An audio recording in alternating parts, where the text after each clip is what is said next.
Good afternoon, everyone. Thank you for your patience as we get back online here. Today, we're going to be talking about beating back procrastination, an important skill and a life resource as we head into the second part of the semester. So, think to yourself as you enter this presentation, take a couple seconds to reflect. Why are you interested in this particular workshop? What have you noticed about your own academic patterns, or what are you hoping to learn today? These goals in mind will help you to focus your attention in this presentation, and they're good skills for focusing your attention as you turn to each of your tasks. It's a helpful skill for beating back procrastination. I'll give you a moment to think to yourself, and then we'll advance to the next slide.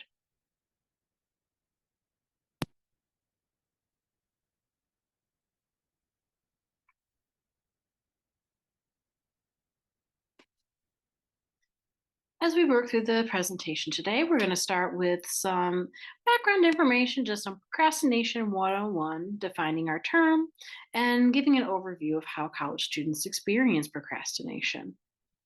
Then we'll move on to some of the neuropsychology of why we procrastinate. Understanding our reasons can help us to prevent future procrastination. Then we'll look at some hard skills and some simple tools for stopping procrastination in its tracks. We'll help you to shift your mindset and help you get to work. Then finally, we'll overview some strategies for increasing your concentration because learning how to stay focused in the present and stay grounded in the present moment can help you to focus your attention. So, to define our terms, Procrastination 101. What is procrastination? Procrastination is something that is experienced by virtually all college students, 80 to 90%. And some research suggests that this has quadrupled over the past 30 years. And no surprise, pressures have gotten higher, life has gotten busier. Our experience of time and our obligations to perform and compete and to excel have only been cranked up. And 48% of students attribute procrastination to being distracted, and 40% attribute it to feeling overwhelmed. These feelings of distraction and overwhelm have only been amplified by the world around us and our commitments to even, studying the environmental sciences. Procrastination, by definition, is the avoidance of a task that needs to be completed.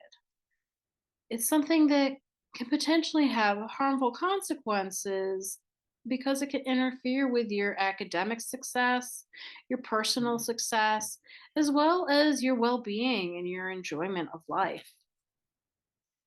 This kind of behavior can lead to feelings of guilt or shame, inadequacy for the task or inadequacy as a student, depression, and self doubt. It's not a comfortable feeling. So, these consequences can not only interfere with your well being, but they can have add on effects of interfering with your ability to perform in your classes. So let's talk about some of the reasons why we procrastinate in school. Sometimes this has to do with our own expectations of ourselves, feelings of perfectionism, or having unrealistic expectations about how long it takes to do things and how much time we have to do them. Sometimes we can react with anger or hostility and withhold our best efforts, a kind of demand avoidance. Um, Focusing on protecting ourselves by lashing out at our responsibilities. When we're really overwhelmed and experiencing chronic stress, it can lower our tolerance for frustration and increase our capacity for procrastination. Doubting yourself or minimizing your own skills and abilities, feeling down on your ability to perform can also lead to procrastination. It interferes with motivation and initiation and follow through. Having insufficient time management skills or an inability to plan in advance or hold yourself to your plans, as well as difficulty concentrating during allotted times for those tasks, also contribute to procrastination because you don't have a real sense of how long things are going to take and what you need to do them. Or in the time that you've allotted yourself, you're not able to use that time effectively. If tasks are too difficult or too time consuming, or you don't have a thorough understanding of what you need to do, or how long you're going to need to do it, or how to break it down into smaller tasks, all of those can be intimidating and discouraging for starting. Experiencing barriers from your mental health or missing the necessary knowledge or skills to complete the task also can prevent you from getting started or from following through. And finally, reflecting some of that perfectionism or those mental health barriers, fearing failure can also lead to self sabotage because you don't know how to take the steps to avoid failure, and then failure becomes inevitable. When we're experiencing any of these reasons for procrastination, we can sometimes verbalize them to ourselves in these procrastination excuses. Our brains serve us up with these excuses, which are really compelling in the moment to delay the inevitable and take care of ourselves and our comfort in the moment. So things like, I'll do it tomorrow, or I'll do it tomorrow if I can't get to it today, or I need to have some well earned fun first. Sometimes you do need to experience joy, and it's because you've been depriving yourself. But if you're not able to plan for joy and your homework, or if you're not able to plan in advance how you're going to allocate your time, this can manifest as a self sabotaging indulgence instead. Sometimes you do need to get out for a while, but if it becomes something chronic where you're still not able to get your homework done, it can become a barrier. It's all about things in moderation.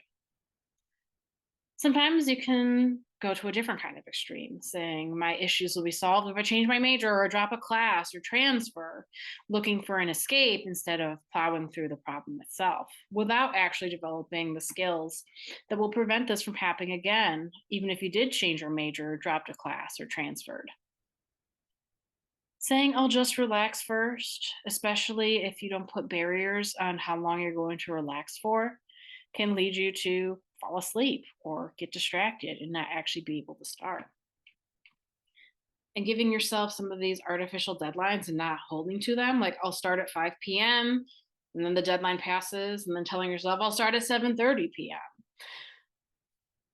These can be great ways to delay the actual initiation of a task and waste your time in ways that are neither productive nor relaxing.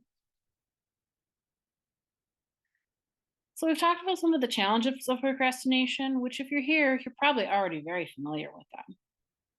So, let's talk about some of the benefits of actually addressing the procrastination.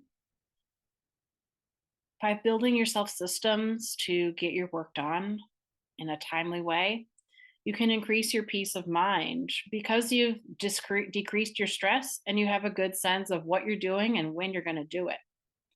You can build in time for better self care, improve your academic performance, and thereby increase your self confidence because you know what you're doing and when you're doing it and you're seeing the results.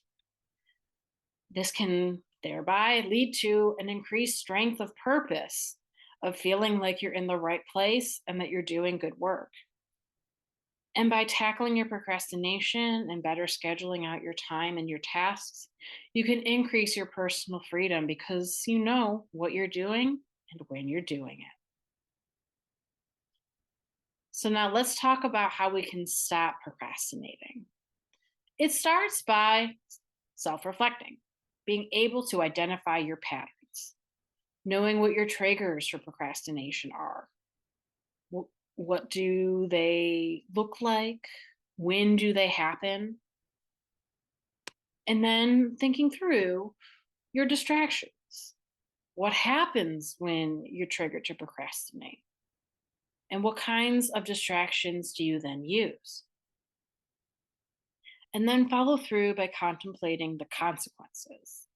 Think for a moment to yourself, what is a consequence that you've experienced from procrastinating? I'll give you a moment to think through your triggers, distractions, and consequences before I move on to the next slide.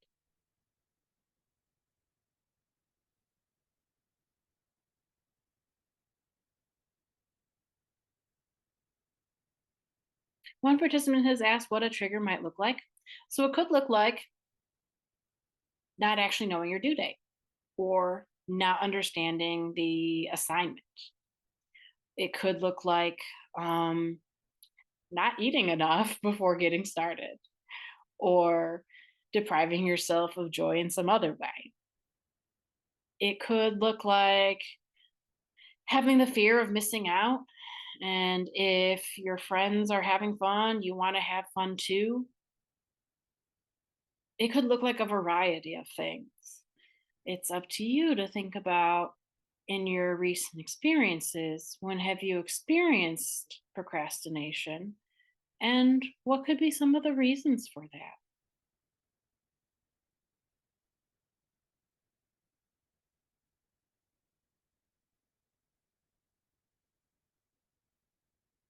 When you know what your triggers are, you'll be able to identify the tools that you use to distract and be able to reflect upon the consequences of procrastination. Moving on. So, we're going to walk you through some steps for breaking through those moments of procrastination. You want to, again, start by observing. The first step to getting out of procrastination is noticing that you are procrastinating. When you notice this, pause to yourself and mindfully reflect to identify what your needs are in that moment. Do you need some more information about understanding this assignment? Do you need to break down the assignment into steps to tackle what you need first? Do you need lunch? Do you need a 5-minute break? Do you need to get up and stretch your legs or do you need a nap? Do you need to talk with your instructor and send an email? Do you need some moral support from somebody in tutoring or a classmate or a friend back home? Think about what need has not been met that would enable you to get working. And then act. Get that need met in an effective and efficient way so that you can start working. And to actually do that starting working, here's a couple of quick and dirty tips to get yourself to initiate a task. Sometimes just counting down, psych yourself up, hype yourself up. 3, 2, 1, get started. You can also, if you find yourself, scrolling on TikTok, or if you find yourself just answering emails to avoid getting started on a task, or you're cleaning your room in order to ignore the test you need to study for. Stop whatever it is that you're doing and focus only on your breathing for 1 minute. Ground yourself so that you can calmly transition towards starting your task. If it's hard to get started and think about working on it for a long time, you can also try telling yourself you'll work on it for 5 minutes. And when your 5 minutes are up, maybe you've gotten involved and you want to stick with it. Or maybe you've had time to think about what needs to be met so that you can meet that to go back to doing work. Do try to decrease your distractions, shutting out other sources of stimulation. So for some people, that looks like noise canceling headphones. For others, that means like moving away from things that are distracting. It might mean turning off your iPad, or it might mean going into a study room, whatever it takes for you to move away from the thing that's attracting you to do something that isn't the task that needs to be done. Also, try planning the present. Focus on one task, use the Pomodoro method to get started. We'll talk a little bit about the Pomodoro method later, but it's prioritizes planning for what you're doing now so that you have very distinct steps to follow and so you have to make fewer decisions that could lead to more distraction. And of course, keep trying. Prioritize progress over perfection because better is the enemy of good and good is the enemy of done. Some helpful tips for working with some of these tools and beating back procrastination. Try setting reminders for yourself using your app or your calendar. And once you set a reminder, commit to actually acting on the task at the time that you set for yourself. So set it for a time when you're going to be able to do the thing so that you can commit to doing it when you're prompted by the reminder. Try to hold yourself accountable, or if you struggle with accountability yourself, buddy up with an accountability buddy. Find a friend who's willing to help you and use each other to support one another in your tasks. Systems work much better than willpower. Create a plan, pace it out, identify when and where and what you're going to be doing, and track your time so that you can start creating habits and plans instead of relying on your energy levels or your desire to do something.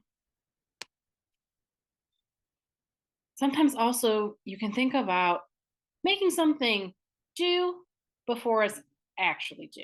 Setting false deadlines to start working ahead of schedule can help with the pileup of work, especially if you have something like 3 exams in 1 week and a paper due. You have to think about when you can set more artificial deadlines ahead of time so that you're not all working on that just in 1 week. And you'll be able to still turn things on time. Another great internet resource is called goblin.tools. They have a lot of other executive function tools built into this tool, but the Magic To Do tool allows you to type in or upload an assignment, and the AI system will break it down into steps for you so that you don't have to take the time to make the steps yourself. And if you increase the what they call the spiciness factor, it'll break those steps down into even smaller steps. Or if you find that overwhelming, you can turn down the spiciness factor and it will make a more condensed version of your to do list. Having a list to follow, a roadmap to navigate, can clear the path to completion and break tasks down into smaller tasks so you can feel little bursts of completion along the way. Getting a tutor is also a great strategy to encourage your motivation and put some boundaries on your time because working in small groups can find you moral support and decrease your procrastination. It also creates some of those artificial deadlines because if you want to show your homework to your tutor, you'll need to have completed it before the deadline. Let's now talk about some strategies for increasing your concentration as you try to get your procrastination under control. There's a very strong correlation between concentration and mindfulness, and a recent study in the International Journal of Applied Positive Psychology indicated that people who practice even brief mindfulness exercises are more likely to stay on task because you're grounding yourself and removing yourself from distraction. So, some techniques for mindfulness by decreasing distractions, putting your phone away. You can try focusing on your breath or maybe on your five senses. Think about what you're experiencing in your body as you breathe in and out, or experiencing in your scent, or your touch, or your taste. Focus on those instead of catastrophizing about your work or numbing by thinking about more enjoyable things. Focus just on the moment. Get comfortable with silence because silence can be a great motivating factor for turning towards your work instead of filling it with distraction. Aim to close the tabs on your computer and the tabs in your mind, because if you have a million different tasks that you need to complete and you're thinking about all of them at once, you're not going to be able to focus. Delegate time to focus on each of those tasks later so that you can focus on one task right now.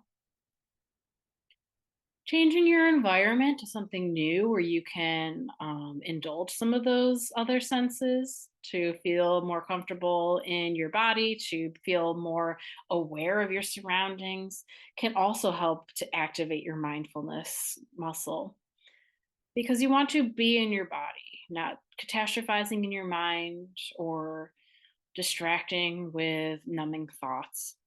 Getting back into your body in the present can help you become more aware of time and what it takes to do things, and harness your ability to initiate by disrupting those already running tasks that are distracting. To increase your concentration as you're working on your schoolwork, if you've ever heard the idiom find your frog and take a bite, it refers to taking your most dreaded task, breaking it down into steps, and making an attempt, just getting it started so that it's not continuously lurking in the back of your mind. If you find yourself getting bored with tasks easily, try the two pots on the stove method to productively procrastinate. When you're getting bored of one task, you can switch to another one and continue being productive. And when that one gets boring, you can switch back to the first one. We talked about the Pomodoro technique a little bit earlier. This is working in sprints by focusing on one particular task for 25 minutes and then taking a 5-minute mindful break. Try not to do more than 4 in a row, because after that, you really need a longer break, something like going to lunch or going for a walk or maybe it's going to an appointment. But if you can only do one 25-minute Pomodoro set, that's awesome. That's 25 minutes of work done that you wouldn't have done otherwise. Sometimes you got to go with the flow and find the jet stream. Engage with the task that you're excited to do or that you know how to do. And this can help you build up your confidence to get started, not only with this task, but then to turn to other tasks as well, because you're experiencing success. We're going to wrap up by inviting each of you to contemplate to yourself, thinking about answers to the following 2 questions. What are you procrastinating on today? And what technique will you try in order to get started today? If you want, you can drop your plans into the chat and use each other as accountability buddies. And I'll turn off the recording. Thank you so much for joining us.